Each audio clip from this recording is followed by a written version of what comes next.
Rodor. Olá, este projeto é uma continuação não oficial do podcast Rodor Cavalo, Beterraba Leitora agora em áudio, para ler e reler as crônicas de Gelo e Fogo. Boa tarde, beterrabas. Hoje conversaremos sobre o capítulo Daenerys 3, um capítulo cheio de protocolos, burocracia e frustrações. Depois de visitar os Puronatos, Dany se vê sem ajuda Cartena e Charo Chondachos insiste que eles se casem. No caminho de volta à mansão, ela vê uma demonstração de magia e conversa com Quaithe. Já na mansão, ela conversa com Sor Jorah e decide ir à Casa dos Imortais. Capítulo e discussão. A burocracia. Comecemos o capítulo com uma Dany cansada de tanto andar e não chegar a lugar nenhum. A narração é chata para um cocô voador, que me perdoem o trocadilho, tamanha é a quantidade de protocolos chechelentos para falar com o povinho dos Puronatos. Vestir o crocs de veludo para entrar no salão supremo da chatice protocolar, molhar a mão do malacerto, entre outras mil coisas chatas, tudo para que Dany estivesse lá com regal em seus ombros e eles com cara de paisagem. Inclusive, Dany comenta que de nada adiantou colocar o vestido da moda Cartena de peitinho de fora. Sério, eu tive um treco lendo esse capítulo. Pareceu o mesmo que abrir CNPJ no Brasil ou entrar com um processo na Defensoria Pública da sua cidade. Um inferno burocrático só. O que aquele povinho todo queria de fato ver era o dragão dela. O pensamento de Dany sobre mostra bem o que sente e passou. Nunca viram em mim uma rainha, pensou amargamente. Foi apenas o divertimento de uma tarde, uma moça a cavalo com um curioso animal de estimação.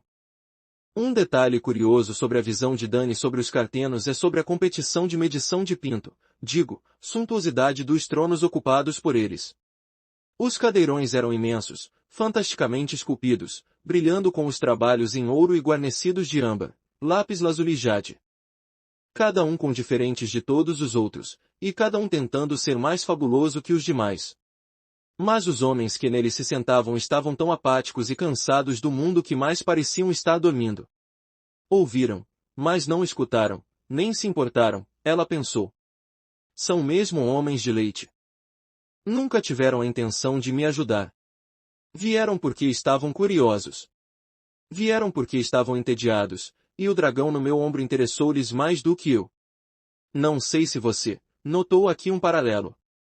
Mas esta cena me lembrou muito o teste da Katniss Everdeen em Jogos Vorazes, filme e livro, quando ela atirou uma flecha na comida do povinho da capital por estarem ignorando ela. Caso não se lembrem ou não tenham visto a cena, vídeo no Spotify.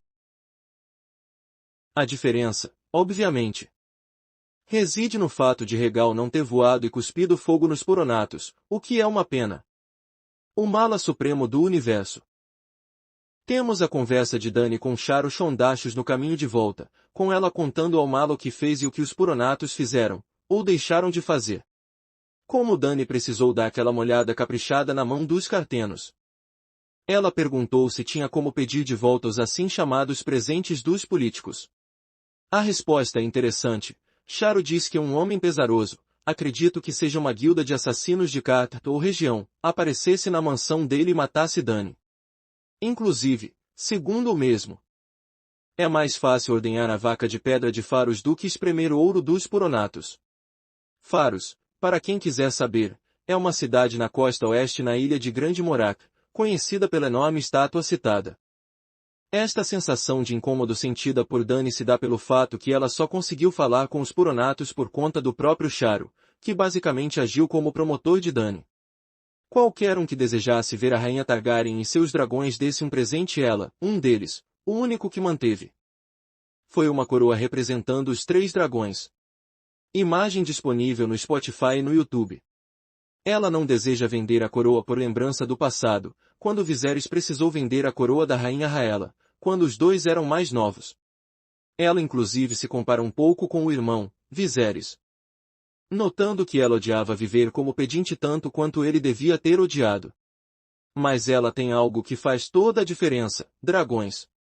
Tem mais uma conversa de Dany e Charo, com o mala da bajulação tentando convencê-la de viajar com ele na sua barca do amor. E blá blá blá, sério. É tanta chatice desse Charo. O teor da conversa gira em torno da possibilidade de Charo, ou os 13, ou a guilda de especiarias, ou a Irmandade Turmalina dar a ela navios. Mas os 13 não darão, Charo muito menos, a guilda e a irmandade não serão diferentes dos Puronatos. Por fim, Dany comenta sobre Piat Prey, o carequinha esquisito do batom azul. Demonstração de magia, não, isso aqui não é aquele livro de uma saga de magia. Durante a argumentação dos dois quanto à escolha de ir até Piat Prey, Dany nota que pararam e Iago avisa que é um mago de fogo. O pequeno espetáculo mostrado é chamativo, principalmente para quem é de fora da cidade. Um detalhe curioso é que a escada na qual o homem sobe é feita de fogo e se desfaz à medida que ele sobe nela, como se fosse sólida. É nessa hora que a misteriosa Quite dá o ar da sua graça. Temos uma passagem onde ela explica que nem meio ano atrás o homem em questão conseguia acender fogo em vidro de dragão, mas agora conseguia invocar uma escada sólida feita de fogo. E a razão deste feito era a própria Daenerys, fazendo a nossa princesa Khaleesi duvidar da afirmação. Francamente, eu também duvidaria da afirmação se estivesse no lugar da Dany. Vamos nos lembrar que, por mais que a Canção dos Dragões tivesse extinta havia quase um século e meio, o retorno dessa fonte de magia e poder reacendeu a chama de misticismo de Planetos. O que temos, no entanto, é um paradoxo de Tostines. Os dragões nasceram porque tivemos avistamentos de caminhantes brancos, prólogo de A Guerra dos Tronos, ou os caminhantes brancos voltaram a ser vistos porque o mundo estava entrando nos eixos para a vinda de novos dragões. Particularmente, eu diria que um pouco dos dois. Toda a cena do prólogo de A Guerra dos Tronos ocorreu em 298 DC, e os dragões aparentemente nasceram entre o final de 298 e começo de 299 DC. A janela de tempo é muito curta para que apenas um evento influenciasse o outro. Mas deixamos esta elucubração de lado por enquanto. Quite, antes de sair de cena, manda uma das suas frases enigmáticas. Para ir ao norte, deve viajar para o sul, para alcançar o oeste, tem de ir para o leste. Para ir em frente, deve voltar para trás, e para tocar a luz, tem de passar sob a sombra. Embora tenha esse ar de mistério à la Quite, a frase tem mais cara de mandar um verde maquiado de mistério que qualquer piração das frases dela. É bem simples, Dany, segundo a mulher, deve ir até Asshai. A ideia é descartada, ou pelo menos indicada para ser descartada, pelo Hakkaro e Iago. Algo que até mesmo Charo concorda. Mas fica sempre aquela pulga do tamanho de um elefante, o que teria acontecido ou até mesmo mostrado para Dany em Asshai. Ela teria conquistado o trono de ferro mais cedo. Fica mais um questionamento. Ouvindo seu conselheiro. Na mansão, ela se encontra com Sor Jorah, onde o cavaleiro é franco com ela, ali eles nunca conseguirão ajuda. É aqui que ele mostra a sua Khaleesi sobre a razão constante de Charo e Dany se casarem. Segundo os costumes cartenos, no dia da união, a noiva pode pedir um penhor de amor ao marido. Qualquer coisa que ele tem em seus bens terrenos tem de ser dado à noiva, e seja o que for, não pode ser negado. E como em Cát os homens e as mulheres mantêm suas propriedades depois de se casar, os dragões ficariam sendo de Dany. Mas com exceção de um deles. Dany comenta que viu Quite na volta para a mansão, e Jorah acha que deveriam sair dali, mas não para Asshai, diferente do livro anterior, quando ele cita a cidade um bocado de vezes.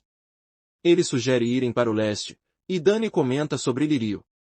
Jorah retruca, dizendo que ele a venderia pelo preço certo, mas ela rebate, dizendo que ela e o irmão foram hóspedes do Pentoshi.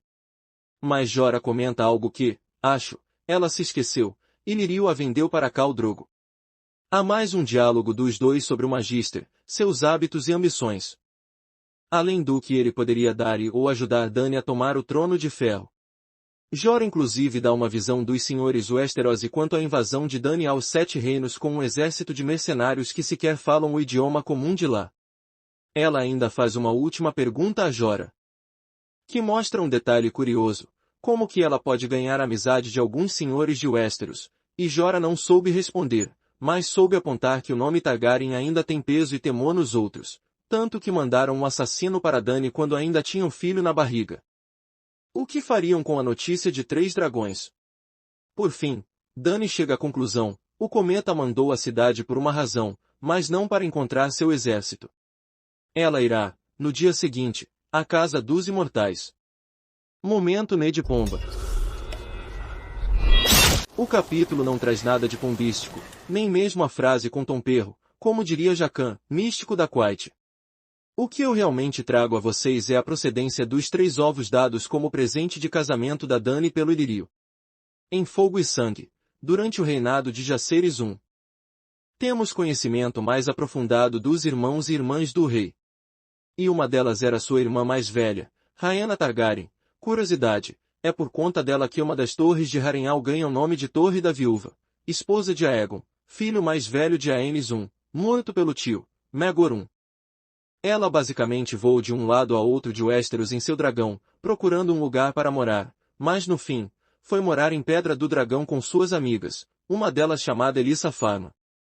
A moça, Elissa, era uma navegadora de espírito inquieto, e encalhada na sede Targaryen. Ela se sentiu presa. Então, quando a convivência com Rhaena estava impraticável, ela fugiu da ilha com 3 ovos de dragão. Sim, não 1, nem 2, mas 3 ovos. E foi para Braavos, onde ela basicamente vendeu os ovos para financiar a construção do seu navio. Ela pretendia viajar pelo mar do Poente e chegar supostamente no outro lado de Essos. Bem, Rhaena notou o roubo, contou pro irmão, e Jacaerys mandou sua mão para Braavos reaver os ovos. O senhor do mar de Braavos basicamente mandou olha, nem vão chocar comigo, e são umas pedras tão bonitas, não quer vender para saldar a dívida com o Banco de Ferro. Como contam que o... Sabemos que Illyrio Mopatis é um homem que dorme na grana. Enviado acabou aceitando a negociação. O paradeiro dos 3 ovos ficou em aberto, mas não impossível de especular. E sendo podre de rico, ele pode muito bem ter comprado os ditos 3 ovos de dragão roubados em 54 DC. E resolvido dar de presente a Dany por algum capricho, mas é certo ele não tinha como saber que ela faria os 3 ovos chocarem.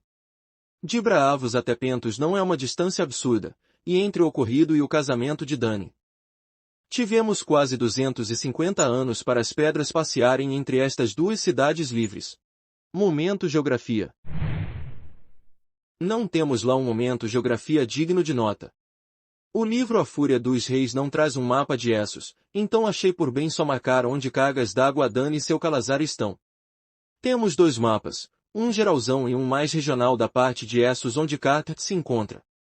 Se olharem bem, Dany tá praticamente do outro lado do mundo, longe pra cacete das cidades livres.